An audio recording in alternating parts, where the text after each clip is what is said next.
Oke, sekarang kita masuk ke materinya, itu adalah OPT, alias organisme pengganggu tanaman anggur. Apa-apa aja sih biasanya OPT yang ada di tanaman anggur, dan nanti akan teteh Bapak Ibu semuanya bisa sharing juga.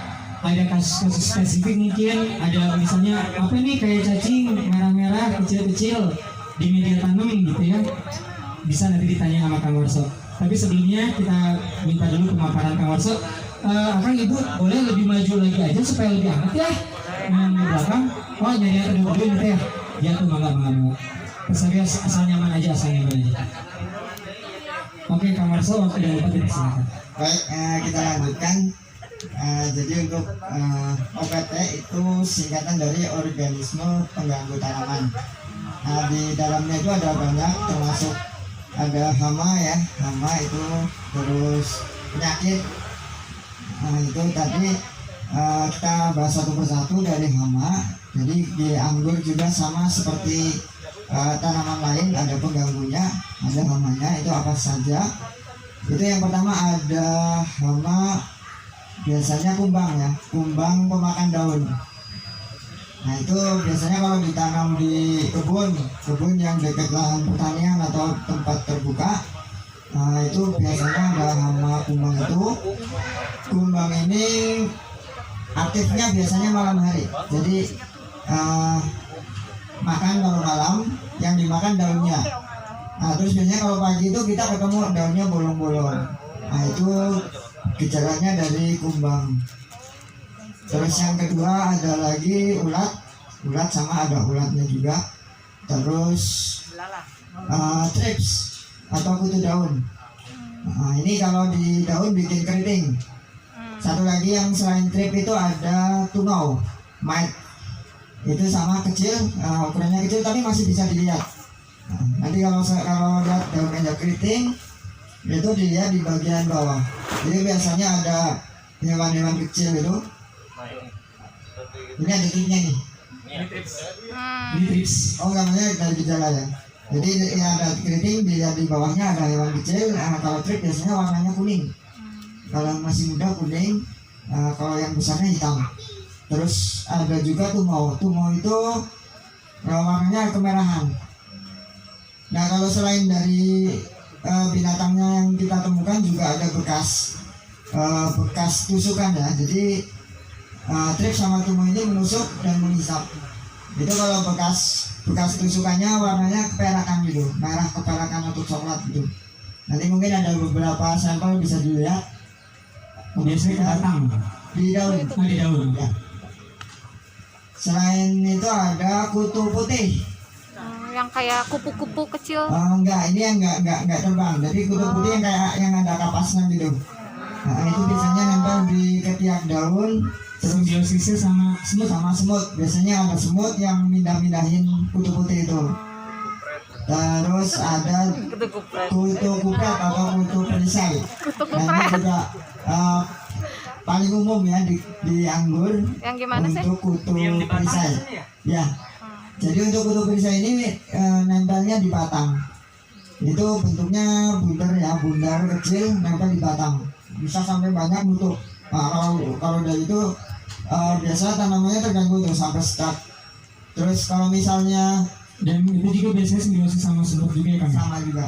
Kalau misalnya kondisi parah, tanaman kita pangkas bisa nggak tumbuh, tunasnya lama-lama mati. Jadi sebelum pangkas dicek dulu ada kutu perisainya atau enggak. Kalau misalnya ketemu kutu, tunda dulu, bersihkan dulu kutunya baru dipangkas. Terus sudah itu kutu, ada lagi kutu daun ya, kutu yang terbang itu biasanya warna hijau. Nah itu ciri gejalanya daunnya agak keperakan. Lalu untuk hama yang di buah ada lalat buah, terus kelawar juga, terus burung kutilang itu makan buah. Belalang juga. Nah untuk kalau ke buah sih enggak, kalau belalang. Kalau belalang bisa, belalang kayu itu makan kayu bisa. Oh. Yang besar itu bu. Simet, congcoran. Ibu yang pura-pura nyiram itu juga hama. Pura-pura nyiram padahal ngambil. Lantai 2 tadi. Nah untuk pengendaliannya ini pakai insektisida. Kalau ibu yang pura-pura hamil, nggak main-main. Pura-pura ngidam. Disemprot pakai insektisida. Untuk bahan-bahannya macam-macam. Ini biasanya tiap jenis punya obatnya masing-masing. Contoh kalau untuk jenis kutu kayak trips, tungau kutu daun itu bisa pakai demolis ya atau ambasel. Terus misal untuk kumbang pemakan daun bisa pakai lanet. Legend bisa. Simut congcorang. Cangcorang tuh belalang ya. Congcorang. Belalang bisa pakai desis. Nah, terus apa lagi tadi kutu, tungau itu bisa pakai demolis, bisa pakai samite. Ada lagi kalau lalat buah pakai pembungkus buah. Kalau samite bahan aktifnya apa kan? Samite piridaben. Oke. Lalu apalagi dari kutu putih bisa pakai demolis. Kutu pirsei bisa pakai diazinon atau pakai minyak mimba. Organiknya minyak mimba ya? Ya bisa ininya dioleskan ke batang. Di spray ke batang bisa disaput bisa pak. Diazinon yang cair. Bukan yang granul. Biasanya jadi alum itu gimana pak? Layu. Oh layu. Nah terus kalau udah lama ada juga penyakit. Nah ini yang sering muncul adalah jenis jamur. Itu biasanya ke daun. Itu yang pertama jamur karat daun. Karat daun itu ciri-cirinya ada daunnya kuning, kering, di bawahnya ada serbuk warna kuning. Oh. Nah ini kalau yang nggak pakai atap biasanya gampang sekali kena jamur ini. Terus yang kedua ada embun tepung. Embun tepung ini cirinya ada serbuk ya, bercak serbuk warna putih seperti tepung, baik di daun, di atas, di bawah maupun di buah. Nah ini kalau embun tepung ini kena buah itu bikin buah itu pecah. Jadi tadi selain faktor air, embun tepung ini juga bikin buah jadi pecah. Terus ada lagi yang namanya antraknosa. Ini lumayan bahaya juga. Kalau dari gejalanya sendiri biasanya ada bercak warnanya hitam. Itu khas sekali, bercaknya hitam. Itu antraknosa, bisa nyerang daun maupun batang. Terus ada lagi embun bulu, downy mildew. Embun bulu kayak penyakit di timun atau melon sama. Itu cirinya bercak kuning, bentuknya persegi atau agak bersudut gitu bu. Terus ada lagi bakteri, dari bercak bakteri juga bisa. Biasanya di media tanam kalau bakteri. Ya kalau bercak bakteri hama di daun, nyerangnya di daun. Oke. Itu bercak coklat, agak kebasan, biasanya agak kebasan. Berarti kalau bakteri pakai bakterisida. Ya kalau untuk bakteri bisa pakainya bakterisida atau insektisida yang bahan aktifnya tembaga. Oke. Kokai 77 WP gitu. Ya. Untuk yang di bawah itu ada layu ya, penyakit layu fusarium atau layu bakteri. Itu untuk yang menyerang akar. Nah untuk pengendaliannya kita rutin saja semprotkan fungisida setiap 1 minggu sekali. Itu bisa pakai tiga jenis bahan, jadi dirotasi atau diselang-seling. Oke, jadi ini buat Akang Teteh, ibu bapak yang selama ini mungkin bertanya-tanya, kenapa ya saya nanam anggur tapi saya nggak pernah berhasil aja, padahal nyiram rajin misalnya, pupuk rajin.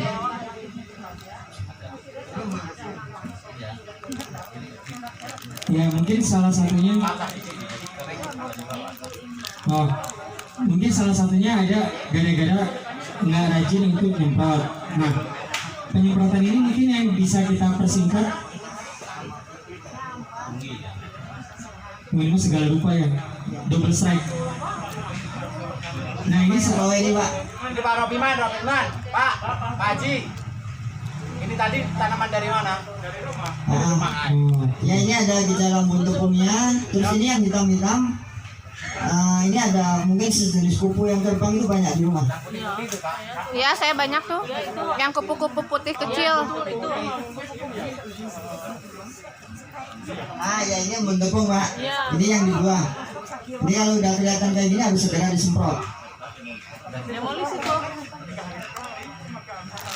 Biasanya kondisi sirkulasi udara yang nggak lancar bikin ininya jadi susah dikendalikan. Jadi ruangannya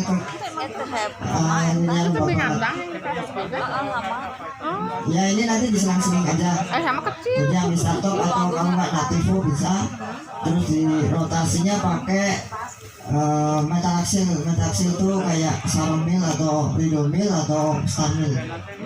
Iya nanti Pak Di bisa.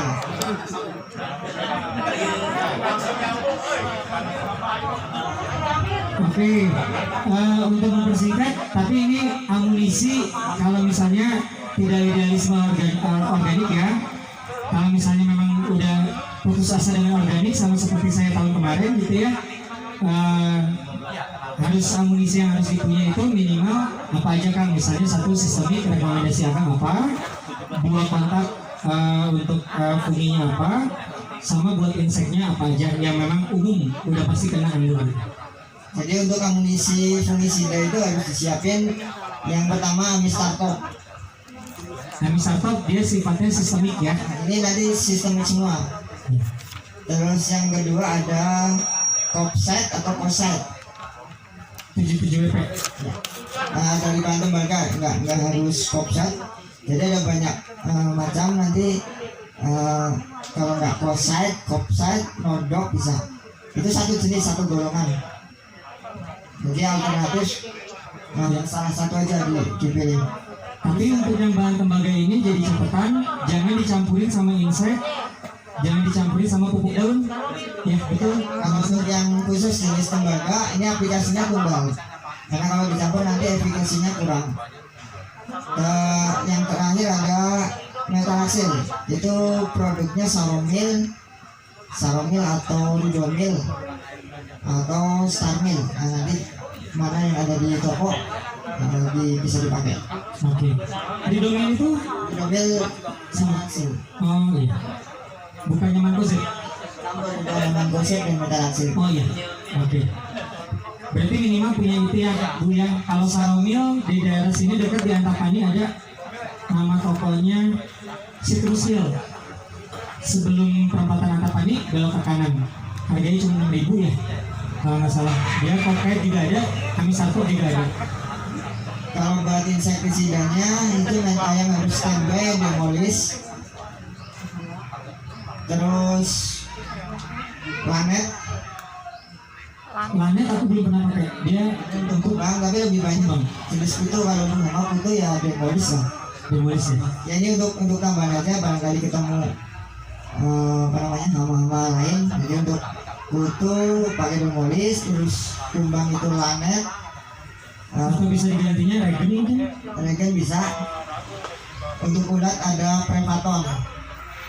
Itu bisa juga pakai lanet, bisa juga. Cuman yang paling ampuh pakai prevaton. Kalau endur udah pernah coba belum? Endur bisa digunakan. Jadi intinya untuk jenis-jenis bisa dicari di toko pertanian. Nanti untuk apa bisa ditanyakan juga. Jadi nggak harus yang saya pakai ikut dipakai juga enggak. Ya.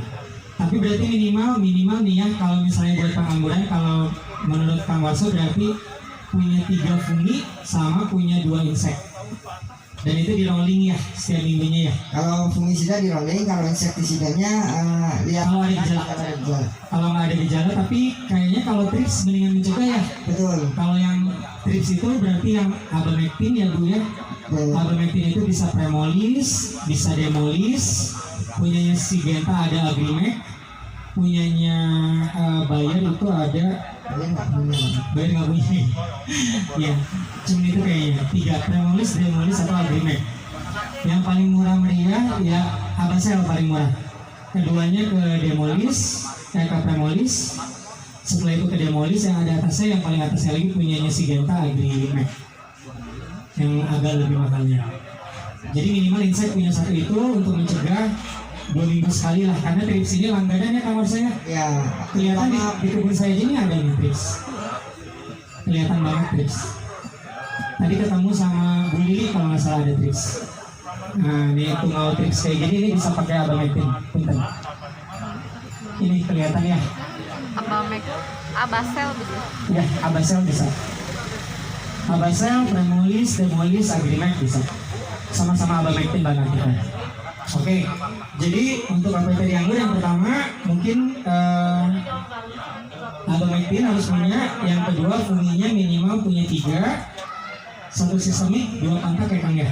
kalau 3 sistem semua nggak apa-apa, itu lebih ringan. Oke, 3 sistemik semua berarti yang disaranin adalah amisartop, sistemik, Untuk korsait, oxide, saramil. sama sistemik juga ya. Oke. Sip. Kalau misalnya Nativo juga buat tadi yang spesifik Domi itu kerasa banget ya. Sama kayak Amistartop. Jadi sama ya isinya kandungannya segolongan. Satu golongan ya. Oke. Siap. Ada yang mau ditanyain Bu mengenai OPT? Oh iya. Jangan lupa kalau misalnya ngeracik itu memang seni tersendiri yang memang menurut saya masih sulit juga ya. Yang pertama jaga keselamatan, jangan pakai masker tapi maskernya yang biasa. Karena kalau pakai masker biasa, pas ibu nyemprot malah kena ke masker ibu, malah ibunya jadi lengan pusing. Betul nggak Kak? Ya, masuk.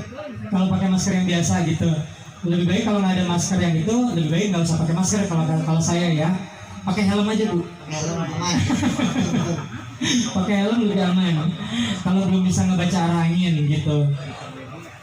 Terus yang kedua, jangan lupa kalau mencampurkan 2 bahan aktif, pakai apalagi di musim hujan, pakai perekat, penembus, dan peratap. Itu mereknya bisa apa aja. Kalau Kang Marsa biasanya pakai apa kan? Kalau saya pakai Apsa. Apa? Apsa. Apsa. Aduh, aku belum coba nih. Aku masih cobanya stickful sama agristiknya bayar. Itu ada penembusnya juga nggak Apsa? Iya. Oke. Jadi perata itu untuk meratakan beberapa bahan aktif.